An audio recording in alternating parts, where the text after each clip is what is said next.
Training. Many accidents would be avoided if adequate training was provided, so regulations require every employer to provide information, instruction, training and supervision as is necessary to ensure the health and safety at work of their employees. Supervisors and workers, including maintenance personnel, must be given proper training in safe working practices.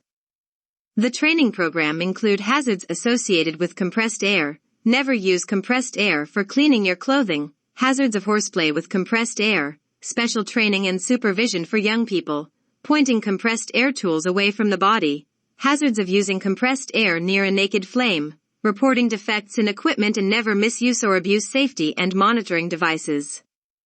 Associated operations with compressed air systems control measures. While installation of compressors, the small size units should be mounted at ground level, avoid mounting where there is excessive vibration, keep away from source of heat, keep away from freezing, provided good ventilating to prevent overheating. For good operating condition, keep away from high humid area, sited away from dusty atmospheres. The air intake should be provided with an efficient filter. To prevent noise risks, ask for noise emission information, issue noise assessment, mount as practicable the compressor away from work areas, provide acoustic enclosure, providing anti-vibration mountings, restrict noise area. Make sure of suitability of compressor specifications to type of needed work.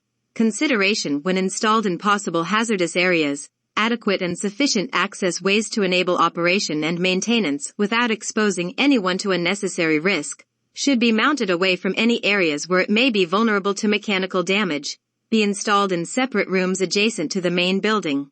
Manufacturer's instructions regarding system design and installation should be followed. Inspection and maintenance. Failing to find fault on pneumatic machinery and air system can be hazardous. Also, trial and error methods of locating a fault is very disastrous.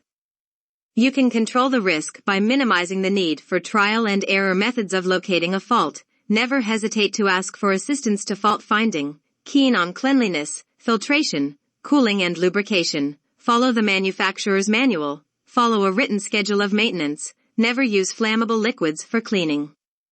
Check on daily basis the cooling water status by making sure that it is circulating properly. Lubrication oil level. Record oil consumption to identify if technical fault is arising. Observe outlet pressure and temperature. Listen for any unusual noises. Ensure that written schedule clearly identify the areas for attention, how often attention should be given, the responsibilities of technicians, engineers and supervisors. Surrounding plant should be kept clean and free from oil deposits. Isolate compressor from power to make sure it is dead before any maintenance work. Never use flame for inspecting the interior of compressor, pressure vessel or pipework.